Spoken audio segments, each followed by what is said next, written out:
Hi ಎಲ್ಲರಿಗೂ ನಮಸ್ಕಾರ. Welcome back to ಮೇರಾ ಯೂಟ್ಯೂಬ್ ಚಾನಲ್ಗೆ ಸ್ವಾಗತ. ಇವತ್ತು ಸೂಪರ್ ಆದಂಥ ರೆಸಿಪಿ, ಮಕ್ಕಳಿಗೆ ಇಷ್ಟ, ಆಮೇಲೆ ದೊಡ್ಡವ್ರಿಗೆ ಇಷ್ಟವಾಗುವಂಥ ರೆಸಿಪಿ. ನೋಡಿದರೆ ಗೊತ್ತಾಗ್ತಿರ್ಬೋದು ಶಂಕರಪಾಳೆ ಅಂತ. ಬನ್ನಿ ಮಾಡೋದು ಹೇಗಂತ ನೋಡೋಣ. ಈಗ ಒಂದು ಕಪ್ಪು ಗೋಧಿ ಹಿಟ್ಟು ತಗೊಂಡಿದ್ದೀನಿ. ಇದಕ್ಕೆ ಒಂದು ಜಾರ್ ತಗೊಂಡು ಒಂದು ಅರ್ಧ ಕಪ್ಪಷ್ಟು ಮಾತ್ರ ಸಕ್ಕರೆ ಹಾಕ್ಕೊಂಡಿದ್ದೀನಿ. ಒಂದು 2 ಸ್ಪೂನಷ್ಟು ಚಿರೋಟಿ ರವೆ ಹಾಕ್ಕೊಂಡು ಇದನ್ನ ಚೆನ್ನಾಗಿ ಪೌಡ್ರ್ ಮಾಡಿಕೊಂಡು ಬರೋಣ. ಈಗ ಪೌಡ್ರ್ ಮಾಡ್ಕೊಂಡು ಬಂದಾಗಿದೆ. ಈಗ ಒಂದು ಪಾತ್ರೆ ತಗೊಂಡು ಅದಕ್ಕೆ ನಾನು ತಗೊಂಡಿರುವಂಥ ಗೋಧಿ ಹಿಟ್ಟು 1 ಕಪ್ಪು, ಫುಲ್ ತಗೊಂಡಿಲ್ಲ, ಸ್ವಲ್ಪ ಕಡಿಮೆ ತಗೊಂಡಿದ್ದೀನಿ. ಈಗ ಮಿಕ್ಸಿ ಮಾಡಿರುವಂಥ ಸಕ್ಕರೆ ಪೌಡ್ರು ಆಮೇಲೆ ರವೆದು ಅದನ್ನ ಹಾಕ್ಕೊಂಡು ಅದನ್ನ ರುಚಿಗೆ ತಕ್ಕಷ್ಟು ಉಪ್ಪು ಹಾಕ್ಕೊಳ್ಳಿ. ಅದಾದಮೇಲೆ 1-2 ಸ್ಪೂನಷ್ಟು ತುಪ್ಪ ಹಾಕ್ಕೊಳ್ಳಿ. ಕರಗಿಸ್ಬಿಟ್ಟಾರ ಹಾಕ್ಕೊಳ್ಳಿ, ಹಾಗೆ ಹಾಕ್ಕೊಂಡ್ರು ನಡೆಯುತ್ತಾ. ಈಗ ಇದನ್ನ ಚೆನ್ನಾಗಿ ಮಿಕ್ಸ್ ಮಾಡೋಣ.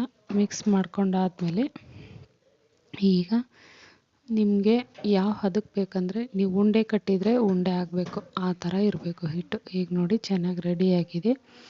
ನೀವು ಹಾಲು ಹಾಕಿನದಿದ್ರೆ ತುಂಬ ಸ್ಮೂತಾಗಿಬಿಡುತ್ತೆ, ಅದರಿಂದ ಹಾಕಬೇಡಿ. ನೀರು ಹಾಕಿ ಚೆನ್ನಾಗಿ ನಾದ್ಕೊಳ್ಳಿ. ಈಗ ನಾದ್ಕೊಂಡು ಆಗಿದೆ. ಇದನ್ನ ಒಂದು 10 ನಿಮಿಷ ಇದ್ರ ಮೇಲ್ಗಡೆ ಮುಚ್ಚಿ ನೆನೆಸಕ್ಕೆ ಬಿಟ್ಬಿಡೋಣ. ಟೈಮ್ ಇದ್ದರೆ ಇನ್ನೂ ಒಂದು 10 ನಿಮಿಷ ಎಕ್ಸ್ಟ್ರಾ ಬಿಡಿ. ಈಗ ನೆಂದಿದೆ ಸ್ವಲ್ಪ ಹೊತ್ತು. ಅದಾದಮೇಲೆ ಸ್ವಲ್ಪ ಕೈಗೆ ಎಣ್ಣೆ ಹಚ್ಬಿಟ್ಟು ಚೆನ್ನಾಗಿ ಮಿಕ್ಸ್ ಮಾಡ್ಕೊಳ್ಳಿ. ಈಗ ಒಂದು ಕಲ್ಲು ಮೇಲೋ ಅಥವಾ ಲಟ್ಸೋ ಮಣೆ ಮೇಲೇನೋ ಇಟ್ಟು ಚೆನ್ನಾಗಿ ಮಿಕ್ಸ್ ಮಾಡಿ. ಎಷ್ಟು ಚೆನ್ನಾಗಿ ನಾದ್ಕೋತೀರ ಅಷ್ಟು ಚೆನ್ನಾಗಿ ಶಂಕರಪಾಳೆ ನಿಮ್ಗೆ ರೆಡಿ ಆಗುತ್ತೆ.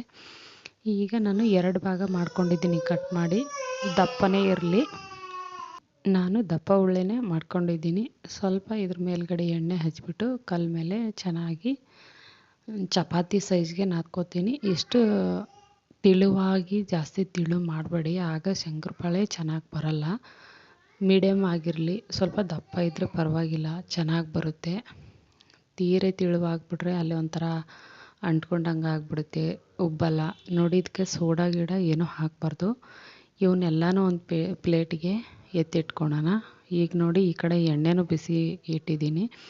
ಎಲ್ಲನೂ ಪ್ಲೇಟಿಗೆ ಹಾಕ್ಕೊಂಡಾದ್ಮೇಲೆ ನಾನು ಈ ಥರ ಕಟ್ ಮಾಡ್ಕೊಂಡಿದ್ದೀನಿ. ನಿಮಗೆ ಯಾವ ಶೇಪ್ ಬೇಕೋ ನೋಡಿಕೊಂಡು ನೀವು ಕಟ್ ಮಾಡ್ಕೊಳ್ಳಿ.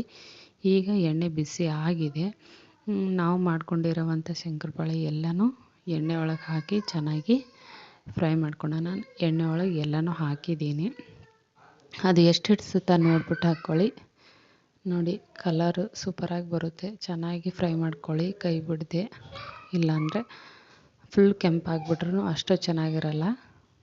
ನೋಡಿ, ಕಲರ್ ಚೇಂಜ್ ಆಗ್ತಾ ಬಂದು ಚೆನ್ನಾಗಿ ರೆಡಿ ಆಗಿದೆ. ಈಗ ನೋಡಿ ಎಷ್ಟು ಸೂಪರಾಗಿ ಕಾಣ್ತಿದೆ. ನೋಡಿ ಲೇಯರ್ ಎಷ್ಟು ಚೆನ್ನಾಗಿ ಬಿಟ್ಟಿದೆ ಅಂತ. ಈಗ ತಗೊಂಡು ಬಿಡೋಣ. ರೆಡಿ ಆಗಿದೆ. ನೋಡಿ, ತೆಗೆದು ಪ್ಲೇಟ್ಗೆ ಹಾಕ್ಕೊಂಡಿದ್ದೀನಿ. ಸ್ವಲ್ಪ ಆರಿದ ಮೇಲೆ ಅಂತೂ ಅಷ್ಟು ಕ್ರಿಸ್ಪಿಯಾಗಿ ಬಂದಿರುತ್ತೆ. ಬಿಸಿ ಇದ್ದಾಗ ಸ್ವಲ್ಪ ಮೆತ್ತಗೆ ಇರುತ್ತೆ. ಈ ಥರ ರೆಡಿ ಆಗಿದೆ. ಈ ರೆಸಿಪಿ ಏನಾದರೂ ನಿಮ್ಗೆ ಇಷ್ಟ ಆಗಿದ್ದರೆ ಲೈಕ್ ಆ್ಯಂಡ್ ಸಬ್ಸ್ಕ್ರೈಬ್ ಮಾಡೋದನ್ನು ಮರಿಬೇಡಿ. ವಿಡಿಯೋ ನೋಡಿದ್ದಕ್ಕಾಗಿ ತುಂಬ ಹೃದಯದ ಧನ್ಯವಾದಗಳು. ಮತ್ತು ನೆಕ್ಸ್ಟ್ ವಿಡಿಯೋದಲ್ಲಿ ಸಿಗ್ತೀವಿ.